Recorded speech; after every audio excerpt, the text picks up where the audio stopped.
Good morning to you from wherever you are joining us from. Let us begin our stories with Cameroon. Now, as Cameroon electoral workers count votes from Sunday's election, an opposition candidate, Maurice Kamto, has claimed victory. On Monday, he declared, "We have achieved our goal." Greeted by screams from his supporters as he made the announcement, Kamto, who leads the movement for the Rebirth of Cameroon, MRC, called on President Paul Biya to hand over power peacefully. Kamto's declaration defies warnings from the Electoral Commission that only the Constitutional Council can legally announce the winner of the presidential race. And on the line with us from Douala to give us an update on the atmosphere in the country after the presidential election and the counting of the ballots being conducted is our correspondent Lambert Ngouafu. Good morning. Bonjour. Good morning to you. So what was the main event of yesterday's event? All the Cameroonians were rather on the TV and radio waiting for their results. So indeed, the counting continues in Cameroon after the presidential election of October 7. The most significant event, which is currently in the news, is the release of one of the candidates for presidency of the Republic, Professor Maurice Kamto, who claimed victory yesterday on Monday. This was done during a press briefing in Yaoundé in a place gridded by security forces.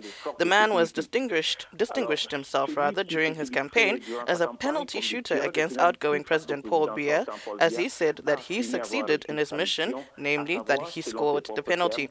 So Professor Kamto went further in his remarks, calling President Paul Biya to work for a peaceful transition of power and expressing his commitment to ensure his safety and that of his family once he is in the presidential chair.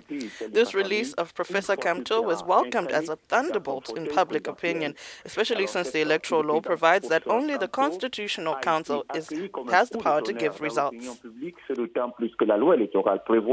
Que seul le Conseil constitutionnel est habilité à donner des résultats d'une élection présidentielle au Cameroun. So as you said, in Cameroon, it's only the Constitutional Council that has the power to give official results. So were there any official reactions to his statements? So the Minister of Communication, Issa Chiroma, immediately condemned Professor Kamto's departure. On the state radio stations, he warned the latter against any action aimed at disturbing public order.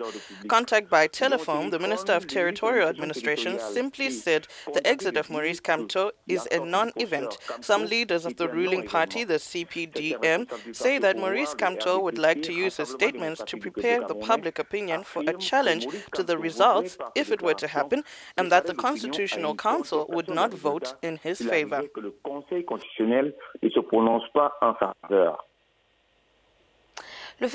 the fact that the electoral law only authorizes the Constitutional Council to proclaim official results, in regard to that, what does Professor Maurice Kamto risk for his statements?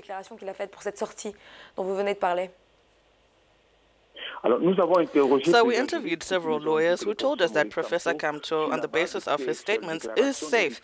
The skillful professor of law who defended Cameroon in the border dispute between Cameroon and Nigeria knows full well that the electoral law does not provide for a conviction based on simple declarations of victory.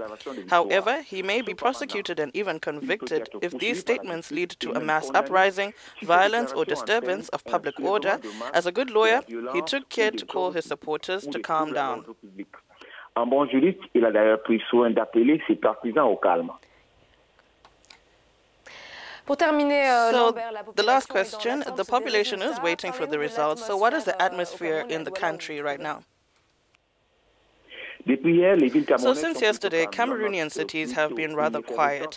Rather, there's an energy more on social media with hashtags and trends, and we went through some of the candidates' headquarters in Douala.